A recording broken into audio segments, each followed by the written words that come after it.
Hi, I'm Craig Jones with Performance DIY, formerly Epoxy Coat, and Rosa, Correa. And we've already prepared this concrete floor. This has a coating on it, so we've removed surface contaminants, and we've diamond grinded it, ground the floor, and we have swept it and vacuumed it. And then what I like to do is do a once over with a power blower. It's pretty simple. This is just a small room, so it's really easy. When you get into corners, you're watching with this power blower, you simply kind of rebound it off the wall, and then you just walk and spread it out.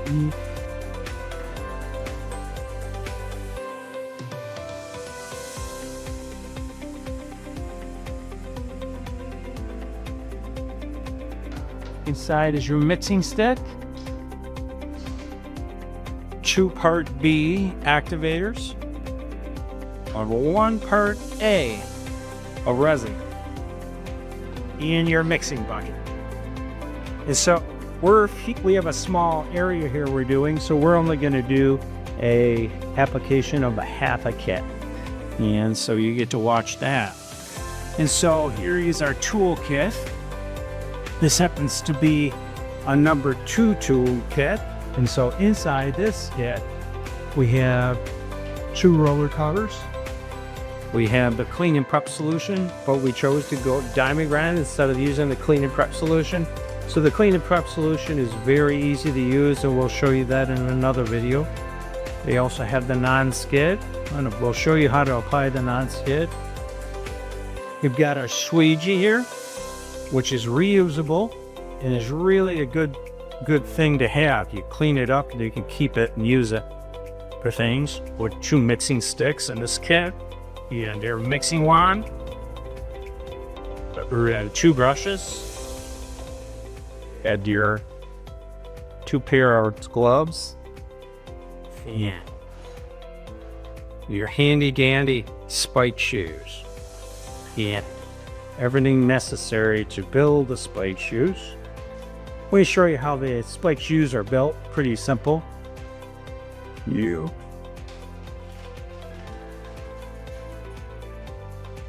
can come with a tool. So you take the long screw, you put it in here like that. You take the nut, put it on.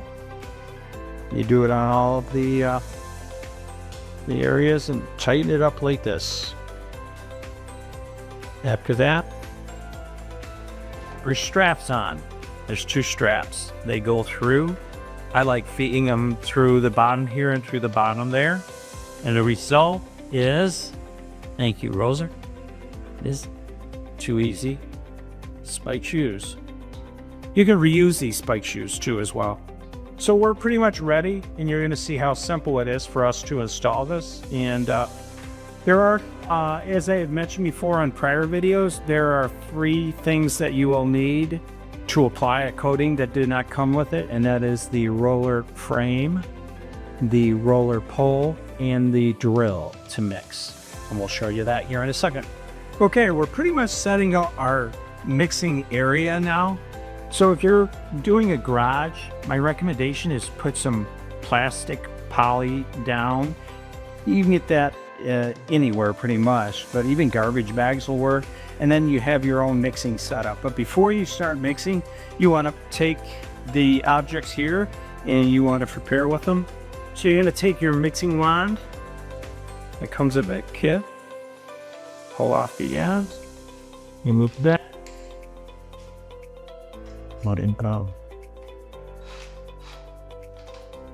Right up. You're going to take your 9-inch roller or something. That's not included. We're going to take your 9-inch roller cover. That is included. We're going to put it on. You're going to take, when you're ready to roll, this pole, this broom pole can go on to the 9-inch rollers and use to roll. But we're also going to use the same thing really easily with the squeegee. So if you want, you can use another pole or you can use this one.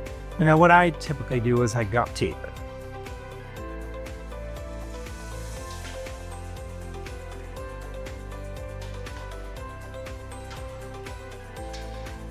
Okay, squeegee is ready to work. You're ready with your roller. All you're gonna do is mix and apply. Pretty simple. And I think we've got almost everything. I like to make sure everything is out of the way and ready to go. So when you apply it, it's a nice, easy application. And this again is a small room, so it's really gonna be nice to show you what it's like in tech cores like this.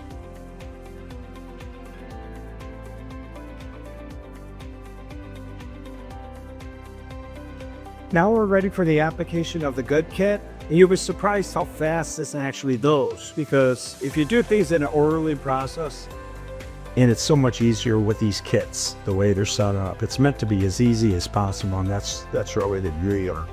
So you put on your rubber gloves.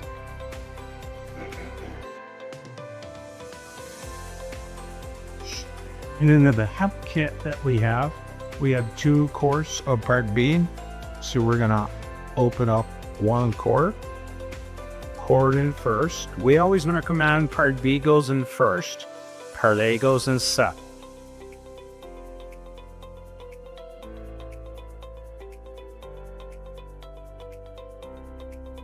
Okay, now you have to remember, if you have more than 1 kit, you wanna batch mix the part A's together before activate. And you put them in an outer bucket, you pour your part A's, and you mix them together so you have guaranteed color consistency. That's a recommendation. If for any reason in transit it was really cold, one of the attributes or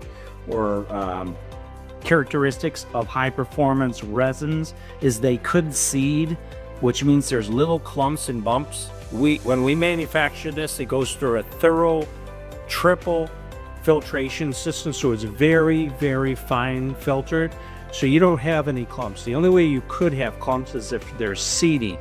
Now, seeding is similar to if you have honey and you leave it in the cover when it's cold, it'll turn kind of like that chalky seeding. If you heat this back up, it'll be no problem. It'll all go back to normal, and there's not a big deal. So what we recommend is you heating up water and to about 110 degrees and set the bucket in the water and let it sit in the bucket there for about 15 minutes, and then remix it, and the seeding will all go back.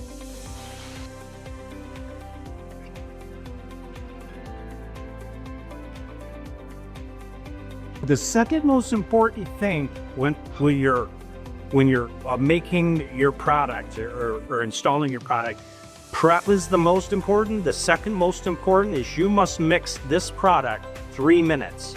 You may think it's totally mixed, 3 minutes. Okay, so now we're getting ready for application, and this is a recommendation, especially if you have more than 1 kit. You're gonna have an outer bucket with the second kit, and if you don't, just any bucket will work. Just make sure it's clean. We always recommend you take mixed products after it's mixed and pour it into the other bucket, like so. That will help ensure that you don't have any issues on your floor. With curing, one key you want to be aware of. Once you activate this product, you have limited time to use it. So you want to pour it on the floor right away, all of it. You do not want to leave it in the bucket. If you leave it in the bucket, it will cure faster in volume than it does in a thin film. So make sure you pour it out on the floor, and this is how you do it. And this is what you do, and it doesn't matter if you're on a small floor or a large floor. This is generally, reading the instructions is very important, in addition to watching the video. And what you want to do is, to make it easier for yourself, you're gonna pour it out. For the light acrylic, I'm gonna use a little bit more.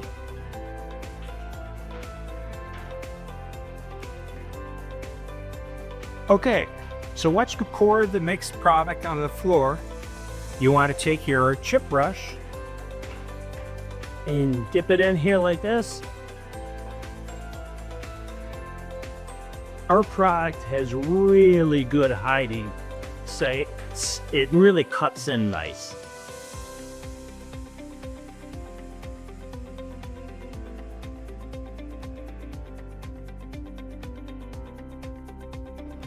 Okay, so we've cut in the floor, we've mixed it, spread it out, cut it in. Our squeegee is ready to go. Now we're ready to squeegee.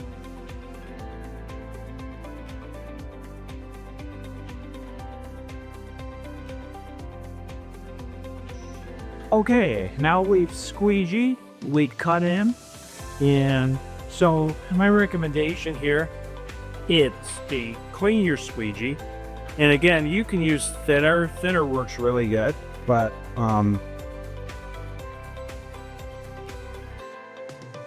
this way the squeegee is usable. And the next thing, you could actually take the blade right out if you wanted to.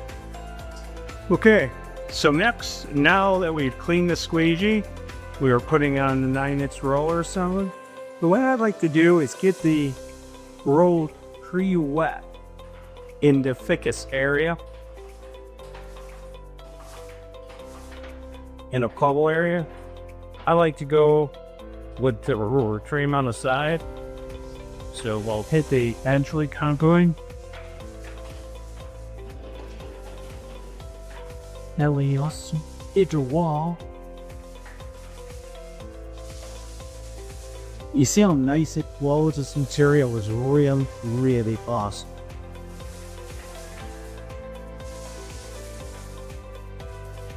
They sure me tell you, now on the jury is this good.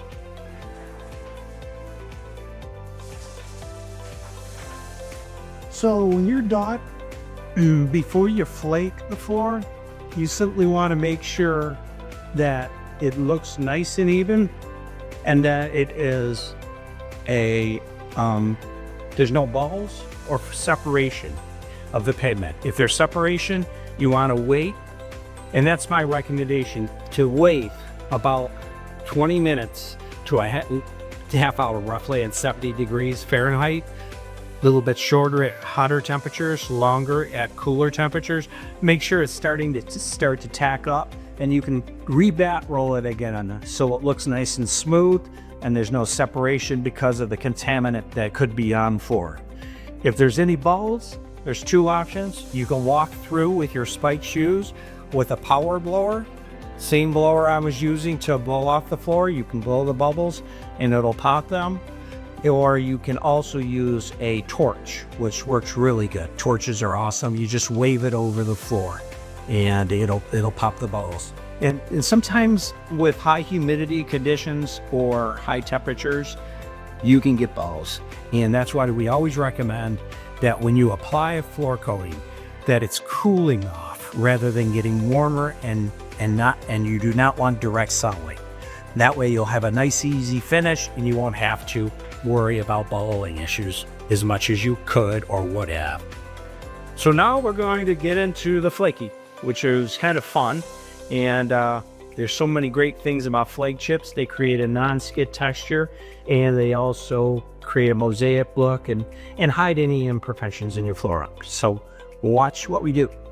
Okay, now we're done back rolling and we're satisfied with the look of the floor, which is essentially exactly what you want before you flake it, because after you flake the floor, you can't go back into the floor and re-back roll. So you want to make sure everything is good. So it may take you even up to an hour of back rolling to make sure everything is perfect for you. So now you've got this roller cover. We recommend you remove it from the roller frame immediately, smacking it on the edge of the garbage can, and it'll remove it, and then your fray will still go. So now comes the flake chips. On a good system, you want to use a 1/4 inch flake, not the 16th inch flake. 16th inch flake are not for good or better kit applications. They're only for the deck coat and certified plus systems and certified systems, which are full flake to rejection. We'll show you that here in a second. So typically you'll have 2 pounds of flake. This is more than 2 pounds. But 2 pounds of flake is about half this size, about from here over.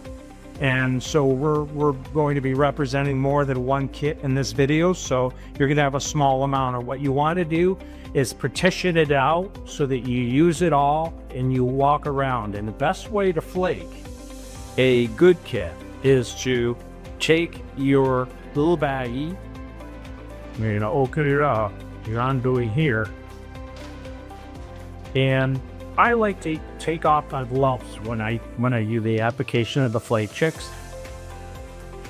And so this is, again, it'll be a smaller bag, but you're gonna walk around the floor, spreading it out, making sure it's even. And this is how you get, this is a secret that you're gonna get a great flake. If you've ever seen floors that don't look good, it's because they take the flake and they do this. You don't wanna do that. What you do is you take small pinch amounts in your hand and you reach down and lock the ceiling. And all of a sudden, the floor looks fantastic. And I will give you an indication, you'll see here in a second, what the floor looks like with a good application in the densely.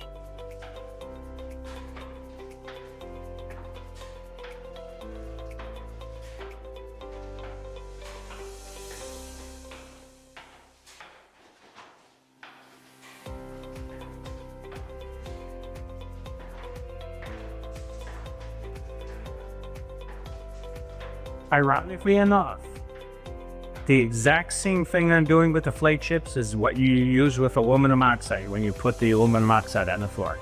And that is always on the final coat. Now, if you're looking at the floor, look how smooth and even everything looks. The flake chips really hide a lot, but they also add a natural slip resistant property to it. It's quite amazing. You really get an incredible bang for the buck when you do this. Okay, now comes the application of the better kit, and the better kit has 5 times the flake chips that you would have in the good kit. And so I really love this kit, and I'll tell you why. You are, especially the Better Plus, and that is the system that I really recommend, either the Better Plus or the Certified Plus, because the Better Plus doesn't show the epoxy very much underneath, so it doesn't ever amber. And the top coat is a polyaspartic and it won't amber, so you have a really awesome floor. Okay, so because it's 5 times thicker, again, now this is the size of a bag that would be in a full kit. So we could use up to half this bag. This is a very small area, and so we will be using a little bit less, but okay. So again, you're just walking around, you're spreading it, and you're trying to make sure that whatever you're doing, you're using the right amount of flake chips so that you're not using too much in one area. So you're always walking around and spreading it and predetermining if you need to fill other areas so you don't run out of flakes.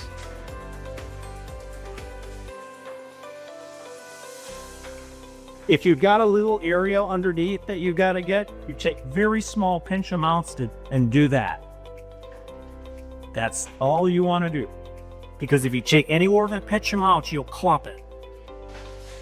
There's another thing with the better kit. The plates are so much more dense than the good kit that it adds almost like similar to the certified system. It's adding an aggregate to the coating. It makes it thicker and more compressive and impact resistant. So this is a really awesome floor. It's even more durable. It's about 3 times the wear resistance that you would have out of the good kit is the better kit. So this is a great system. You can come back the next day and put down your polyaspartic clear over the top of it and have an unbelievable lifetime floor. Okay, now you've flaked the floor. You can choose to put aluminum oxide non-skid. This is the industrial standard for non-skid additive.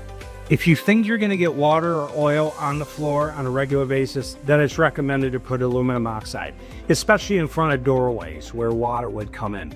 And Aluminum oxide is very easy to apply. What I recommend is putting this in a small little bucket before. I'm going to be doing it out of the bag, but it's easier to do it out of a bucket so you can get your hand in there, because all you're taking is pinch amounts. And when you do that, you take it like this. You see how I threw it off the ceiling? It spreads out. And what you do is just start in one corner. If you want aluminum oxide in the entire area, and you just walk down and you non-skip the floor. Just like that. There's no need to back roll it or anything. There will be super clean on the skid. And if you want more, you've got plenty here. This is a half kit bag here. You could use all of it if you want. Really heavy non-skid or just a small amount. But remember, when you put aluminum oxide non-skid, it will make cleaning a little bit harder. Not just normal. That's it. So that would be an adequate amount of non-skid. You can see we will use maybe 10% of the bag. Okay. Now you have an incredible floor. This is a floor that is going to be around 10 times thicker than a normal coat of paint, all in one application. No odors. It will be fully ready and cured within 24 hours. You actually can walk on the floor in 12 hours, but we recommend 24 hours before your walking eye. And we recommend full traffic and everything within 3 days. This is a really awesome system anywhere. And believe it or not, this exact product is the base coat for the Better system and the certified systems. It's because it's the best system. It's a self-priming, 100% solid cycloaliphatic, and this exact product is what we have used over 2 million square foot at NASA. So you've got the best system in the world.